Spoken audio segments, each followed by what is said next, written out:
¿Será que a Ecuador le convenía cambiarse de sucre a dólares, sí o no? Aquí te lo cuento. Es así. Ecuador, durante gran parte de su historia, utilizó el sucre como moneda oficial. El sucre fue instaurado en 1884 y se convirtió en el símbolo de identidad económica del país. Era una moneda con historia, con tradición, con recuerdos de generaciones que crecieron viendo billetes de 1.000, 5.000, hasta 50.000 sucres.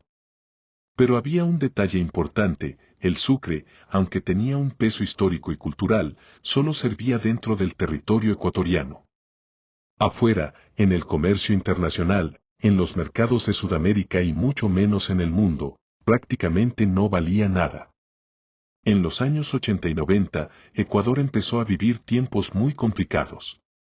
La economía sufría golpes fuertes, la inflación subía cada vez más y los ecuatorianos sentían que cada día el dinero alcanzaba para menos. Lo que hoy costaba 100 sucres, mañana costaba 200, y la gente ya no confiaba en su propia moneda. El sucre empezó a perder credibilidad y poder adquisitivo, hasta convertirse en una moneda débil frente a los precios internacionales. La crisis se profundizó en 1999, cuando el país entró en una de las etapas más duras de su historia moderna. Los bancos quebraron, miles de familias perdieron sus ahorros, y el país cayó en un feriado bancario que dejó heridas muy difíciles de sanar. En cuestión de meses, el sucre se desplomó. Llegó a cotizarse en más de 25.000 sucres por un solo dólar. El dinero que la gente guardaba en sus bolsillos se volvía sal y agua. Era prácticamente papel sin valor. En medio de este caos, el presidente de aquel entonces, Jamil Mahuad, tomó una de las decisiones más polémicas y trascendentales de toda la historia del Ecuador: cambiar la moneda nacional, el sucre, por el dólar estadounidense. Esto ocurrió en el año 2000. La medida fue conocida como la dolarización.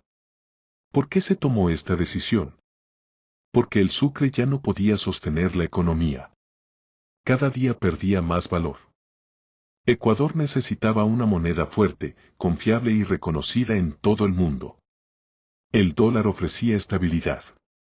Con él se buscaba frenar la inflación, detener la caída del sistema financiero y darle al país un respiro en medio del colapso económico. Pero, claro, no todos estaban de acuerdo. Hubo protestas, marchas y rechazo en muchos sectores.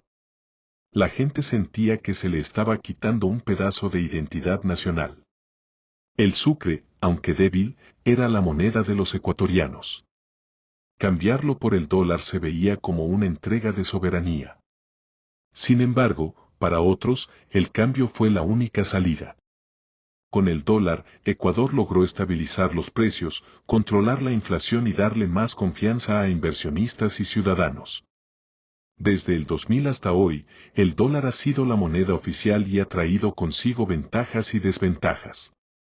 Entre las ventajas, podemos mencionar: la inflación dejó de ser un problema grave. Los precios se estabilizaron y la gente pudo planificar mejor sus gastos.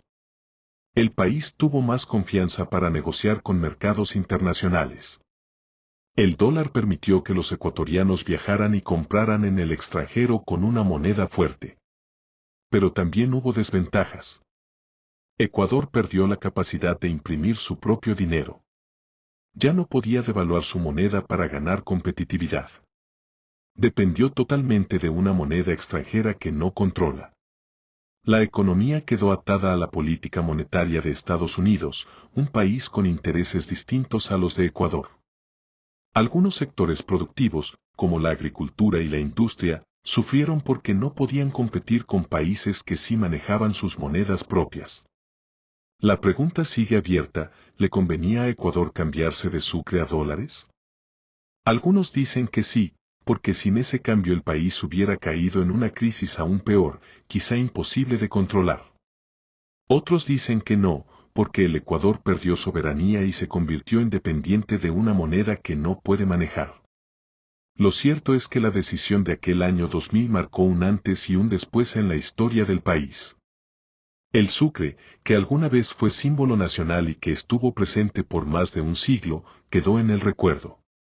Muchos ecuatorianos todavía guardan billetes de sucres como reliquias, como testigos de un tiempo que nunca volverá. Hoy, más de 2 décadas después, el dólar sigue siendo la moneda oficial de Ecuador. Y, aunque ha traído estabilidad, también ha generado debates que aún no se cierran. ¿Fue lo mejor? ¿Fue lo peor? Eso depende de a quién le preguntes. Lo que sí es indiscutible es que aquel cambio transformó la vida de millones de personas, modificó la economía y marcó el rumbo de un país pequeño, pero lleno de historia. ¿Será que a Ecuador le convenía cambiarse de sucre a dólares? ¿Tú qué opinas? Aquí, en Superdato, te lo contamos.